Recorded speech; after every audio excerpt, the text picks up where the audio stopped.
जय श्रीमन नारायण, जय श्री कृष्ण, राधे राधे, प्रणाम। बागेश्वर धाम सरकार की जय हो, हनुमान जी की जय हो। तो एक भाई का कमेंट्स आया, इमाम बाड़बुइया। तो देखिए 16,108 रानियां क्यों हैं कि चलिए हम पढ़ के बताते हैं। तो वो है बेंगली में, बांग्ला भाषा बेंगली। तो वो उन्होंने कमेंट्स किया कि যার 16,108 মহিলার সাথে সম্পর্ক তাকে তার আচরণ কেমন ছিল। उनका कहना है जिसका 16,108 महिला औरत के साथ संपर्क रहता है तो उसका आचार व्यवहार, उसका आदत कैसा होगा।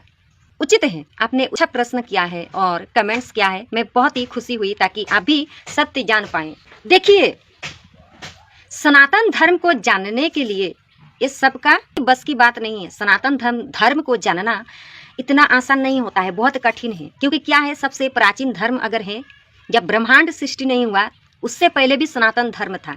जिसका आदि है ना अंत है, जिसमें सब कुछ है, वो है सनातन धर्म।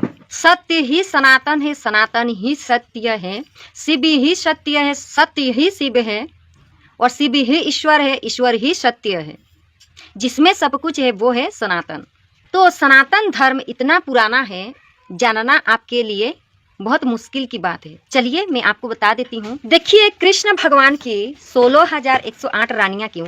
16,000 जो रानियां हैं ना, उन सब को नरकासुर ने, जो कन्या थी, नरकासुर हरण करके ले गया था शादी करने के लिए। उसके बाद ले जाकर विवाह करने के लिए लेकर तो गया, उसके बाद बंदी बना लिया। तो जब मैं शॉर्टकट में बताती हूँ, बहुत ही बड़ा है।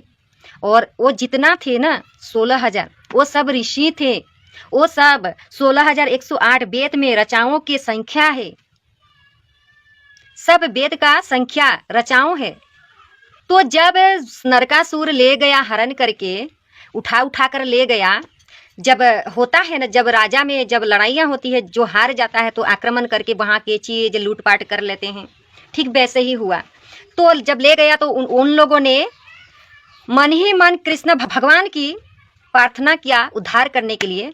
तो नर रूप में हमारे कृष्ण भगवान द्वापर में प्रकट हुए। तो भगवान श्री कृष्ण जी नरकासुर जो था ना, उसे वध करके उन सब कन्याओं को आजाद किया ना। जब उन कन्याओं आजाद हो गई तो अपने घर गई। तो घर जाने के बाद उन्हें अपनाने के लिए सब मना कर दिया।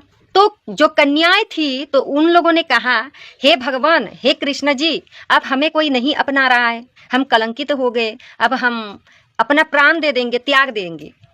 तो भगवान 16,000 रूप में प्रकट होकर 16,000 रानियों से विवाह किया, 16,000 कन्याओं से विवाह किया और अपना नाम दिया। और कहा, श्री कृष्ण जी ने कहा कि आज से तुम लोगों को कोई अपमान नहीं करेगा, कोई आप लोगों को गलत नहीं कहेगा। आज के बाद आप लोग मेरी पत्नी हो। सबके साथ विवाह इसलिए किया, अपना नाम दिया, ताकि वो अच्छे से इस जगत में जी पाए। उन सब कन्या जो थी ना, भगवान को, कृष्ण जी को मन ही मन अपना पति मान ली, जब घर वालों ने अपनाने के लिए मना कर दिया। समझ सकते हैं, एक औरत, एक महिला, एक जो कन्या होती है, तो उनके साथ अगर कुछ होता है तो दुनिया में लोग उन्हें अपनाने के लिए मना कर देते हैं, अछूत कहते हैं, कितना सवाल करते हैं। ठीक वैसे ही उनके घर के लोग ऐसे ही करते थे। परंतु कृष्ण भगवान जी अपना नाम दिया और सबका एक नाम मिला जीने के लिए। तो हमारा कृष्ण भगवान को जो कहते हैं 16,000 रानी भगा कर, भगोड़ा जो कहते हैं, भगा कर विवाह किया, ऐसा नहीं है।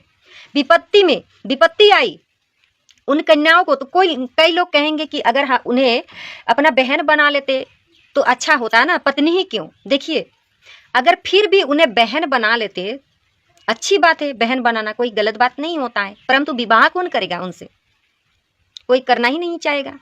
क्योंकि देखिए अगर किसी लड़की के साथ कुछ गलत कार्य कोई करता है, आज आप लोग समझ सकते हैं, तो उसके शरीर में एक दाग लग जाता है।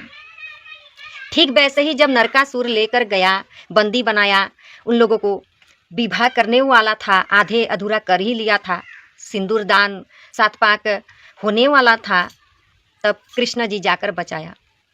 तो इसलिए एक कारण है विवाह करने के लिए। मैं थोड़ा बहुत ही कम मतलब बताई हूँ, आप लोगों को बताने जाऊंगी ना 3 घंटा लग जाएगा, समाप्ति ही नहीं होगा। कृष्ण जी को जानना इतना आसान बात नहीं होता है।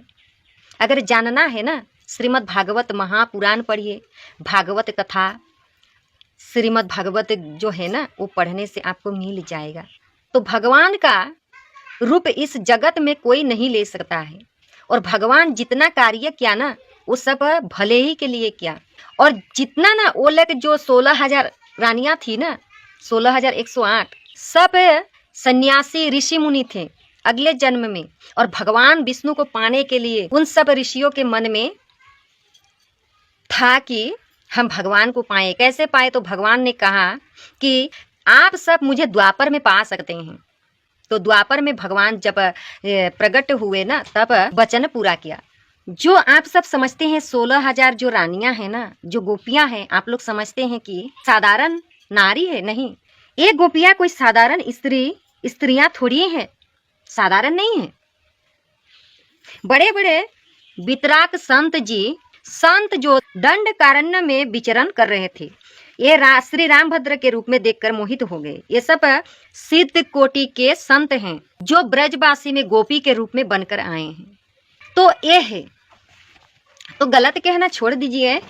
मैं ऐसा नहीं कहती हूँ कि आप हमारे धर्म में आ जाइए, मैं ये कभी नहीं कहूँगी। आप जहाँ हो आप वहाँ ठीक हो। सब धर्म का ग्रंथ पढ़ना बहुत ही महत्वपूर्ण चीज होती है। ऐसे गलत सवाल कभी नहीं करनी चाहिए। अच्छे से पहले पाठ कर लीजिए, उसके बाद ऐसे 16,000 जो उसका आचरण कैसा होगा, व्यवहार कैसा होगा, तो तुच्छ है ऐसा कहना बंद कर दीजिए। मैं कहती हूँ आप लोगों को ऐसा सवाल नहीं करना चाहिए।